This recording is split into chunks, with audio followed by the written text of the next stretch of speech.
Hello दोस्तों। आज की क्लास में हम करेंगे क्लास 11th के फर्स्ट चैप्टर सेट्स। तो सेट्स बेसिकली होते क्या हैं, तो बुक में डेफिनेशन दे रखी है सेट्स की कि set is a well defined collection of objects. तो सेट्स क्या होते हैं? वेल डिफाइंड कलेक्शन, मतलब कि वेल डिफाइंड ऑब्जेक्ट्स के कलेक्शन होते हैं। ठीक है। और अब इस चैप्टर में स्टार्टिंग में आपको दो चीज़ पता होनी चाहिए। सेट्स के दो फॉर्म, एक होता है टैब्यूलर फॉर्म या फिर हम उसे रोस्टर भी बोल सकते हैं, और दूसरा होता है स्टेप बिल्डर। तो पहले इन्हें जानते हैं।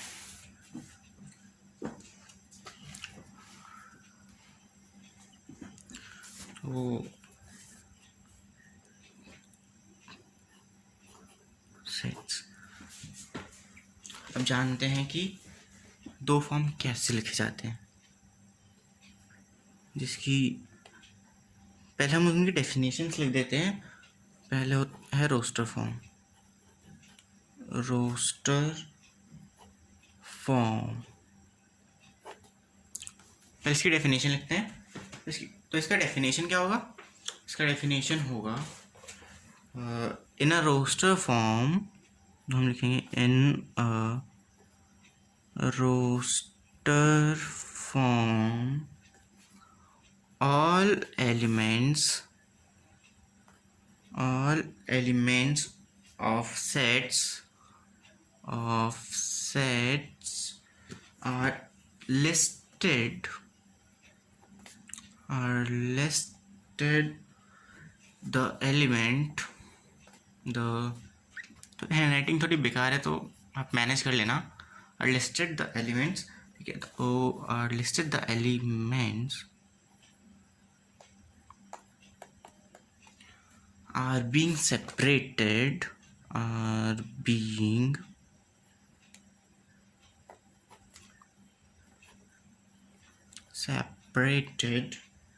by comma and enclosed with brackets। ठीक है, separated by comma and enclosed within brackets। तो ये इनक्लोज रहते हैं कर्ली ब्रैकेट्स के अंदर। ठीक है। तो इसके एग्जांपल लेते हैं, जैसे कि हम ले लेते हैं जैसे कि the set of all even number, even positive number ले लेते हैं। Even positive number less then 9। अगर लेस देन 9 ही लिखेंगे तो इनफाइनाइट तक हो जाएगा। तो हम इसे रोस्टर फॉर्म में कैसे लिखेंगे? तो हम इसे रोस्टर फॉर्म में लिखेंगे, जिसकी ये सेट है तो हम ए सेट मान लेते हैं। तो फिर कर्ली ब्रैकेट डालेंगे और फिर यहाँ पे लिखेंगे x such that x is, sorry ये हम लिखेंगे बिल्डर स्टेप बिल्डर फॉर्म में। ऐसे हम रोस्टर फॉर्म में लिखेंगे सेट, सपोज ये ए सेट है तो A is equals to curly brackets में लिखेंगे इसकी ऑल इवन नंबर्स बोले 9 से कम, तो हम ऑल इवन नंबर डायरेक्ट लिख लेंगे 2, 4, 6, 8 और ब्रैकेट से बंद कर देंगे। और अब आते हैं स्टेप बिल्डर। तो सेकंड क्या है? Set builder form.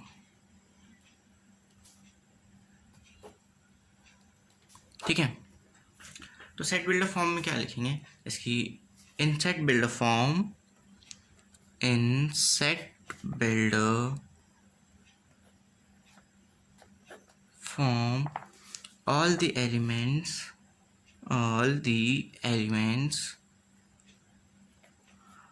of the set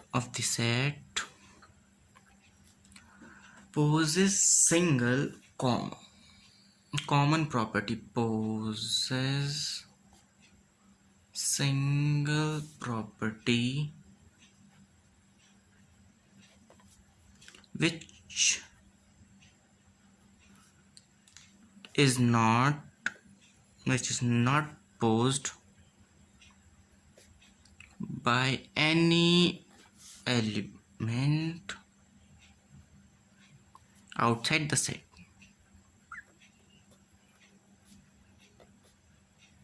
ठीक है, ये तो हो गई सेट बिल्डर फॉर्म की डेफिनेशन। तो अब हम इसे एक एग्जांपल से समझते हैं इसकी। तो इसकी एग्जांपल ले लेते हैं। इसकी सपोज एक ए सेट है, ये रोस्टर फॉर्म में लिखा है, जैसे कि ये vowels A E I O you, तो ये पता है आपको ये वोवल्स है। तो हम इसे सेट बिल्डर फॉर्म में कैसे लिखेंगे? तो हम लिखेंगे set A is equals to, curly brackets डालेंगे, X such that x is a vowel in English alphabet, और कर्ली ब्रैकेट से क्लोज कर देंगे। ठीक है, वैसे हम एक और एग्जांपल लेते हैं। सपोज सेट बी है हमारे पास। ठीक है, सेट बी क्या है? इसकी इवन नंबर्स का ले लेते हैं, जो अभी हमने ऊपर किया। सेट बी है 2, 4, 6, 8। ठीक है, तो अब हम इसे जो है सेट बिल्डर फॉर्म में लिखेंगे, ये रोस्टर फॉर्म में ना।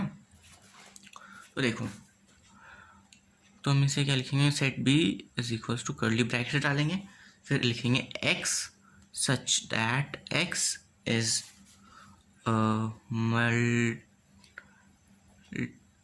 मल्टीपल ऑफ 2, या फिर हम इसे ऐसे भी लिख सकते हैं, x is equals to 2n,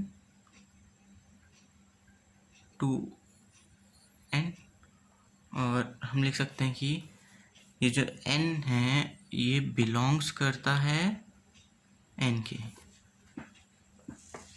आपने ये वाला नहीं पढ़ा, ये बिलोंग्स वाला, अभी मैं आपको बताऊंगा इसके बाद ये इसका मतलब क्या होता है। और हम लिख सकते हैं n जो है एक 4 से बड़ा है या उसके इक्वल है। ठीक है, तो हम इसमें n की वैल्यू डालेंगे 1, 2 1 2, फिर 2 2 2 4, फिर 3 2 3 6, फिर 4 2 4 8। ठीक है, या फिर हम डायरेक्ट लिख सकते हैं x is such that x is a multiple of 2।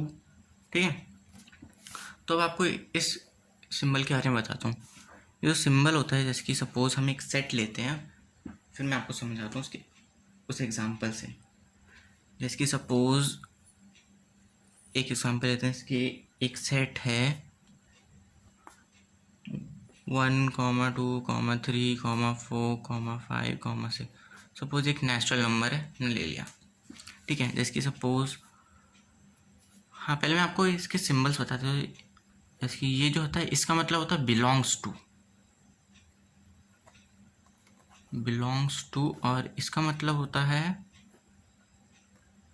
Not belongs to. ठीक है, तो अपने डिफरेंस समझ लिए। तो हम जैसे कि 1 लिख रहे हैं और यहाँ पे a लिख दिया, तो यहाँ क्या आएगा?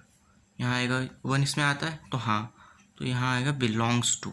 इसके मैंने 10 लिख दिया और यहाँ a, सो तो यहाँ मतलब कि ब्रैकेट फिल करना है, तो 10 इसमें नहीं आता, तो यहाँ क्या आएगा? Not belongs to. ठीक है, होप आप ये समझ गए होंगे कि बिलोंग्स टू का मतलब क्या होता है, ये सब। तो अब आते हैं एक्सरसाइज पे। ठीक है, तो देखो ये रही एक्सरसाइज 1.1 पहला क्वेश्चन। तो हमें पहले क्वेश्चन में क्या करना है कि हमें जो है ये बताने कि कौन सा सेट है इनमें से और कौन सा नहीं। तो मैं आपको डायरेक्ट बता देता हूँ, फिर आपको एंड में एक मतलब कि एक लास्ट में सॉल्यूशन दिखा दूँगा कि हाँ कैसे लिखना है आपको रीज़न के साथ। ठीक है, तो देखो पहले में क्या कह रहा है? The collection of all month in a year with a letter J. तो एक साल में जे से जे से कौन कौन से मंथ स्टार्ट होते हैं जे लेटर से? तो होते हैं जैसे कि जनवरी, जून, जुलाई। हम लिख देंगे since it is a well, आप लिख लो मेरे साथ अगर लिख सकते हो, वरना मैं आपको एंड में दिखा दूँगा आपको कैसे लिखना है। तो हम लिख सकते हैं since it is a well defined collection of objects तो हम नेक्स्ट लाइन लिखेंगे A is equals to January comma July, जिसके हमने यहाँ पे लिखा था ना, हम इसे लिखेंगे रोस्टर फॉर्म में ऐसे डायरेक्ट, मतलब कि direct A is equals to जो भी सेट लेंगे कर्ली ब्रैकेट्स में जनवरी जून जुलाई और ब्रैकेट बंद कर देंगे। नेक्स्ट लाइन में लिखेंगे hence it is a set. ठीक है, वैसे हम सबके साथ करेंगे। तो मैं आपको बता देता हूँ कि सेकंड कह रहा है the collection of 10 most talented writer of India. तो मतलब कि ये जो एक सेट नहीं होगा, बिकॉज देखो जैसे कि मेरे अकॉर्डिंग कोई और, मतलब कि जैसे कि मेरे अकॉर्डिंग ये पर्टिकुलर 10 बंदे होंगे कि अच्छे राइटर हैं, और किसी और के अकॉर्डिंग कोई और होंगे जो कि मतलब कि अच्छे राइटर है ना, तो ये सेट नहीं हो सकता। ठीक है, तो अब जो है अब आते हैं थर्ड पे। तो आप सिंपली इसके लिए लिख सकते हो it is not a set, because like सबके माइंड सेट अलग है, तो सब के अकॉर्डिंग अलग अलग लोग जो हैं अच्छे टैलेंटेड राइटर हैं। तो थर्ड क्या है, a team of 11 best cricketer batsman of the world. तो ये भी सेट नहीं है, क्योंकि जो क्रिकेटर हैं वो आएंगे, मतलब कि अभी और भी आगे भी अच्छे क्रिकेटर्स आएंगे जो अभी जा चुके हैं, मतलब कि जो अभी क्रिकेटर हैं अच्छे क्रिकेटर, तो अभी और क्रिकेटर आएंगे ना, तो मतलब कि ये सेट फिक्स नहीं है, तो मतलब कि ये एक सेट नहीं है। फोर्थ पे आता है, फोर्थ क्या आता है, a collection of all boys in your class. तो collection of all boys in your class, जैसे कि तो ये तो एक सेट हुआ, क्योंकि आपके क्लास में बॉयज़ तो इक्वली रहेंगे, ये थोड़ी चेंज हो जाएंगे। हाँ, मतलब कि वो बात अलग है अगर किसी ने टीसी वगैरह ले लिया, स्कूल शिफ्ट कर लिया, लेकिन बॉयज़ तो उतने ही रहेंगे ना। तो आते हैं फिफ्थ में। फिफ्थ क्या कह रहा है, the collection of all natural number less then 900। तो हम इसमें लिख देंगे ए, कोई सा भी set A is equals to curly brackets में 1 2 3 डॉट डॉट डॉट टिल 99 है। और अब आते हैं हम सिक्स पे। ये कह रहा है the collection of novels written by Munshi Premchand.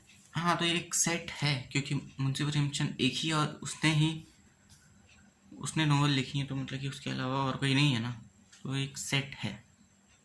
तो आप लिख दोगे इट इज़ अ सेट। अब क्या है seventh, the collection of all even integer. तो ऑल इवन इंटीजर तो नेगेटिव भी होते हैं पॉजिटिव भी होते हैं, तो आप सिंपली जेड लिख सकते हो।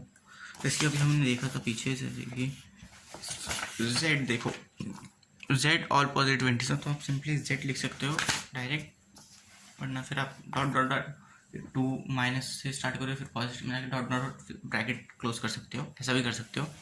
अब आते हैं एट्थ, क्या कह रहा है, the collection of question in this book. तो इस बुक के अंदर जो इतने क्वेश्चन है वो क्या वो सेट है। तो हाँ, क्योंकि इसके अंदर जो बुक्स के क्वेश्चन है वो फिक्स है, वो चेंज नहीं होंगे, इसलिए एक सेट है। अब आते हैं नाइन्थ पे, अ collection of most dangerous animal in the world. तो ये जो फिक्स नहीं है, क्योंकि पर्सन टू पर्सन डिपेंड करता है कि कौन किससे डरता है। जैसे बहुत लोग तो डॉग से भी डरते हैं, बहुत लोग बिल्ली से डरते हैं, बहुत लोग चूहे से भी डरते हैं, और बहुत लोग नहीं डरते हैं, है ना। अब आते हैं सेकेंड क्वेश्चन पे। तो सेकेंड क्वेश्चन में क्या है, जैसे कि हमें एक सेट दे रखा है ए, और उसमें क्या 1 2 3 4 5 6, और insert the appropriate symbol belongs to और not belongs to in the following. ये मैंने आपको बताया था, तो चलो कर लेते हैं। इसकी 5 क्या है इसमें है, तो यहाँ आएगा बिलोंग्स टू। 8 क्या है इसमें नहीं है, तो नॉट बिलोंग्स टू। ठीक है, 0 इसमें नहीं है, तो नॉट बिलोंग्स टू। 4 इसमें है तो बिलोंग्स टू। 2 इसमें है तो बिलोंग्स टू। 10 इसमें नहीं है तो नॉट बिलोंग्स टू। ठीक है, तो ये आप कर लेना, बहुत सिंपल था। अब आते हैं थर्ड पे। थर्ड क्या कह रहा है, write the following in the roster form. तो हमें ये मतलब कि ये हमें स्टेप बिल्डर फॉर्म में दे रखा है, और हमें इन्हें रोस्टर फॉर्म में रखना है। ठीक है, तो आज इन्हें करते हैं। तो पहले क्या कह रहा है, x such that x is an integer and -3 is equal -3 is greater than -3 and equals to -3 but less than 7। तो आप इसे करते हैं। तो एक्सरसाइज 1.1। सॉरी, मैंने आपको वो नहीं दिखाया, जबकि फर्स्ट क्वेश्चन का जो वो था ना, फर्स्ट क्वेश्चन को आपको कैसे लिखना है तो देख लो। फर्स्ट क्वेश्चन में आपको डायरेक्ट आप सिर्फ स्क्रीनशॉट ले सकते हो। देखो फर्स्ट क्वेश्चन आप ऐसे लिख सकते हो, डायरेक्ट ये लिख के स्टेटमेंट लिख के रीज़न वगैरह जो भी देख लो, स्क्रीनशॉट ले सकते हो। अब मैं आपको नेक्स्ट पेज का दिखाता हूँ, जस्ट अ सेकेंड। तो आप ये देखो, आप ऐसे लिख सकते हो, ठीक है। अब आते हैं हम थर्ड क्वेश्चन पे। तो थर्ड क्वेश्चन हमने पढ़ा था जैसे कि हमें ये डिजिट लिखना है, ये रोस्टर फॉर्म में लिखना है। आज हम इसे लिखते हैं। तो एक्सरसाइज 1.1 का थर्ड क्वेश्चन, फर्स्ट पार्ट। तो हम इसे लिखेंगे a is equals to, curly brackets डालेंगे और फिर जो -3 बोलता है -3 के इक्वल -3, -2, -1, -0, -1, -2, -3, -4, 5, 6, फिर ब्रैकेट बंद कर देंगे। ऐसे था ना क्वेश्चन में। देखो क्वेश्चन क्या कह रहा था कि हाँ a such that x is an integer जो कि -3 के बराबर है और उससे छोटा है और उससे बड़ा है और 7 से छोटा है, ठीक है।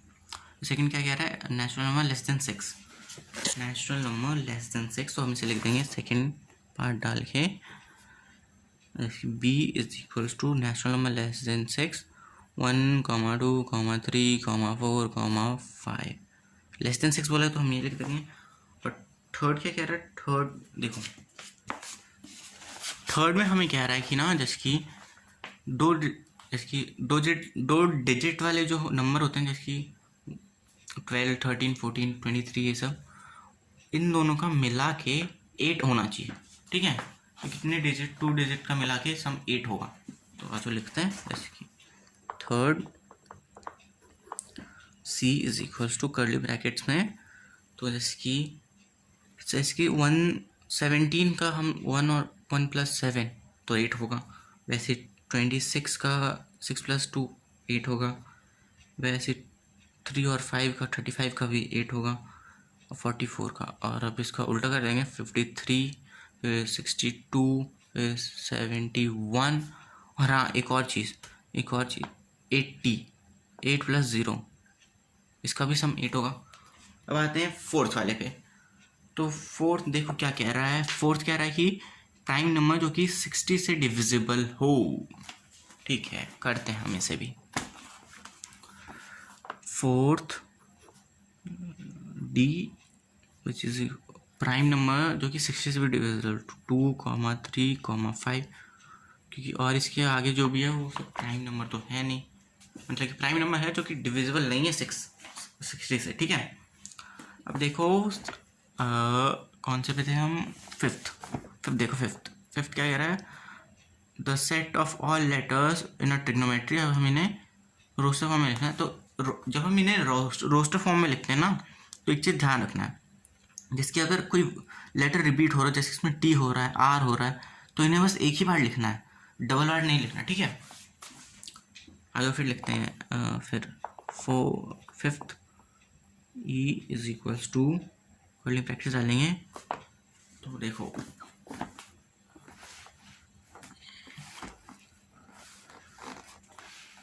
ये देखो यहाँ पे t एक बार है, t, r, i, g, o, n, ठीक है। ये सब एक बार थे। देखो ओ रिपीट हो रहा है तो हम ओ नहीं लिखेंगे, m लिख देते हैं, e भी लिख देते हैं, t, r हमने लिख चुके हैं, अब हम डायरेक्ट y लिखेंगे, ओके। वैसे हम नेक्स्ट वाले का भी करेंगे, बेटर। तो बेटर वाले में क्या होगा, बेटर वाले में होगा ब्रैकेट डालेंगे, b लिखेंगे, e लिखेंगे, t लिखेंगे, e हम लिख चुके हैं, t भी लिख चुके हैं और हम r लिखेंगे, ओके। तो देखो अब फोर्थ क्वेश्चन क्या कह रहा है, फोर्थ क्वेश्चन कह रहा है कि हमें इन्हें अब स्टेप बिल्डर फॉर्म में लिखना है। तो स्टेप बिल्डर फॉर्म में लिखने के लिए ना आपको एक चीज़ बहुत अच्छे से ऑब्जर्व करना पड़ेगा। इसके लिए देखो फर्स्ट में तो ये आपको साफ साफ दिख रहा है कि ये 3 का मल्टीपल है। सेकंड में भी ये दिख रहा है कि ये, तो इसे ऑब्जर्व करो क्या होगा। फिर इसमें अच्छे से ऑब्जर्व करोगे तो बहुत सिंपल हो जाएगा। जैसे कि 2 में जो है, 2 में जैसे कि 2 का स्क्वायर है, फिर 2 का क्यूब, फिर 2 की पावर 4, फिर 2 की पावर 5, ऐसे है। ठीक है, हमें शॉर्ट फॉर्म में लिखते हैं। आप आ जाओ फिफ्थ क्वेश्चन, फोर्थ का फर्स्ट। अब हम इन्हें कैसे लिख सकते हैं, देखो। तो देखो हम लिखेंगे इसे, सपोज सेट ए लिख सकते हैं। A is equals to, curly brackets डालेंगे, X such that x is equals to 3n। हमने n मान लिया, तो हमें इसके साथ ये भी लिखना पड़ेगा कि ये, अगर हमने 3 का मल्टीपल नहीं लिखा तो हमें ये लिखना पड़ेगा जो मैं अभी लिख रहा हूँ। देखो ये सिंपल है, स्टेटमेंट से बढ़िया है। देखो तो मतलब कि x is equals to 3n है ना, तो n जो है belongs to natural number, n जो है नेचुरल नंबर है, और जो है ये है 1 से बड़ा है और इक्वल है, और 4 से छोटा है और इक्वल है, और ब्रैकेट्स क्लोज कर देंगे। ठीक है, अब आते हैं सेकंड पार्ट। सेकंड पार्ट जैसे कि आप देख रहे हो, मैंने आपको बताया था कि ये जो है 2 की पावर n है। ठीक है, तो मैं आपको डायरेक्ट सॉल्यूशन लिखता हूँ। b is equals to curly brackets डालेंगे, फिर x such that x is equals to n। ठीक है, यहाँ पे कॉमा डाल देंगे कि n जो है बिलोंग करता है n से, कि n जो है नेचुरल नंबर है। ठीक है, और हम लिख देंगे कि ये जो है 1 से बड़ा है और इक्वल है, और लेकिन 5 से छोटा और इक्वल है, और ब्रैकेट बंद कर देंगे। और आते हैं थर्ड पे। थर्ड क्या कह रहा है, थर्ड देखो, थर्ड पे भी जैसे कि अभी हमने पिछले क्वेश्चन की तरह उस पर 2 की पावर n थी, और यहाँ पे 5 की पावर n, जैसे कि 5 का स्क्वायर, 5 का क्यूब, फिर 5 रेज़ टू का 4, वैसे हम इसका भी लिख देंगे। बिल्कुल एग्जैक्टली डिट्टो कॉपी है ऊपर वाले का। ठीक है, तो इसमें मैं डायरेक्ट लिख देता हूँ, आप समझ गए होंगे। और दोस्तों अगर आप इस चैनल पर नए हो तो चैनल को सब्सक्राइब कर देना। ठीक है, अब से इस चैनल पे रेगुलर वीडियोस आएंगी। ठीक है, तो अब हमने जो ये लिख दिया,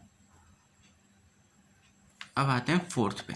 फोर्थ क्या कह रहा है, देखो फोर्थ जो है इसमें डायरेक्ट इवन नंबर लिखते हैं। हम लिख देंगे it is a x Z, x is a even number, बस। और क्या, is equal to x such that x is an even natural number। Okay, अब आते हैं फिफ्थ पे। देखो फिफ्थ को बहुत अच्छे से देखो। फिफ्थ बहुत ही सिंपल है, लेकिन ऐसा लग रहा हो कि ये सिंपल नहीं है, लेकिन बहुत ज़्यादा ही सिंपल है। देखो 1 का क्यूब 1, 1 का स्क्वायर 1, 2 का स्क्वायर 4, 3 का स्क्वायर 9, तो ये क्या है, परफेक्ट स्क्वायर है। तो हम इसमें डायरेक्ट लिख सकते हैं कि ये जो परफेक्ट स्क्वायर है, बट हम स्टेटमेंट नहीं लिखेंगे, हम डायरेक्ट लिखेंगे सिंपल फॉर्म में without statement, x such that x is equals to n square, जहाँ एन जो है वो नेचुरल नंबर है, 1 से बराबर और बड़ा, लेकिन 10 के बराबर और 10 से छोटा। ठीक है, अब देखो, अब है यहाँ पे फिफ्थ पार्ट, क्वेश्चन नंबर 5। तो क्वेश्चन नंबर 5 क्या है, देखो क्वेश्चन नंबर 5 में दे रखा है हमें इसे जो है सेट्स में लिखना है। तो हमें ये किस फॉर्म में दे रखा है, स्टेप बिल्डर फॉर्म में दे रखा है, और हमें इसे रोस्टर फॉर्म में लिखना है। X is that x is N odd natural number. ठीक है, तो हम और ऐसे नंबर लिख देंगे 1 2 3 नहीं 1 3 5 7 डॉट डॉट डॉट, फिर ब्रैकेट क्लोज कर देंगे। ये मैं आपको एकदम एंड में दिखाऊंगा कि आप इसे कैसे लिख सकते हो। और बी में क्या है, x is an integer such that -1 से बड़ा है लेकिन 9/2 से छोटा है। तो इसमें लिख सकते हैं हम 0 1, हम इसे लिख सकते हैं 0 1 3 4 कि देखो जैसे कि हम जो है इसे इसकी माइनस में, तो ऑब्वियस सी बात है ये माइनस हाफ है, तो हम इसे 0 लिख सकते हैं। फिर 0 से बड़ा क्या होगा 1, फिर क्या होगा जिसकी हम इसे लिख सकते हैं जिसकी 2, फिर जैसे हम इसे 4 1/2 लिख सकते हैं। ऐसे ही हम 4 तक लिख सकते हैं, सो 1 2 3 4। ठीक है, ये मैं आपको एंड में दिखाऊंगा आप कैसे लिख सकते हो, अभी समझ लो। सी को लिख सकते हैं हम जैसे कि, हाँ ये तो हमने ऊपर ही किया था कि n का स्क्वायर। देखो ये लास्ट क्वेश्चन ही था, बस ये है कि यहाँ पे 10 तक था, यहाँ पे 4 तक है। हम इस वर्ड को l जो है इसमें रिपीट हो रहा है तो हम l एक बार ही लिखेंगे। वो मंथ जो कि 30 जिसमें 31 डेज नहीं होते वो हम डायरेक्ट लिख देंगे। और f जो है k से पहले जितने भी अल्फ़ाबेट्स आते हैं वो सारे लिख देंगे, सिर्फ एक को छोड़ के। ठीक है, जैसे सेकंड मैं आपको इसके सॉल्यूशन दिखाता हूँ कि आप कैसे लिख सकते हो। देखो फर्स्ट का मैंने बताया था कि आप कैसे लिखते हो, आप लिख लो, अभी देख लो, ये स्क्रीनशॉट ले लो ना, बाद में लिख लो, बाद में लिख लेना। इसकी जस्ट अ सेकेंड, यहाँ पे 2 भी आएगा, यहाँ 2 भी लिख देता हूँ, यहाँ 0 1 2 3 4। ठीक है, ये है 2 नहीं लिखा था। ठीक है, इसके यहाँ पे l एक बार 2 बार रिपीट हो रहा था तो एक बार लिखेंगे। ठीक है, फिर आपने देख लिया हो तो अब आते हैं अपने लास्ट एक्सरसाइज पे, मतलब कि लास्ट क्वेश्चन पे। तो लास्ट क्वेश्चन क्या कह रहा है, match the following with the right description in the step builder form. हमें रोस्टर फॉर्म और स्टेप बिल्डर फॉर्म को मैच करना है। जैसे कि देखो ये जो है 1 2 3 4 3 और ये 2 3 और ये मैथमेटिक्स का दे रखा है, इसे हमें रोस्टर फॉर्म में लिखना है। तो देखो मैथ्स का तो बहुत सिंपल है, ये जो है ये डायरेक्ट यहाँ पे आ रहा है, तो इसका क्या होगा डायरेक्ट 3, क्योंकि यहाँ पे ये तो डायरेक्ट होता है। जैसे कि ये देखो ये 9 तक है तो यहाँ पे लेस देन 10, तो ये भी फोर्थ का पता चल गया, ये फोर्थ है। ठीक है, और यहाँ देखो prime number and divisor of 6, prime number divisor of 6, इसमें देखा है नेचुरल नंबर डिवाइजर ऑफ 6, वो क्या होगा प्राइम। जैसे कि देखो प्राइम नंबर जो होते हैं ना, जिसके एक नंबर मतलब कि नंबर और जिसके कि एक ही फैक्टर होते हैं 1 और वो नंबर इटसेल्फ, और नेचुरल नंबर जो होते हैं उसके कितने फैक्टर हो सकते हैं। तो नेचुरल नंबर जो है तो इसका जो है वो 2 आएगा और इसका जो है 1, तो मतलब कि इसका जो है 1 आएगा, इसका जो है 2। ठीक है, तो आंसर्स क्या हैं 2 4 1 3। तो आज की एक्सरसाइज ख़त्म होती है, अब नेक्स्ट वीडियो में मिलेंगे, तो आज के लिए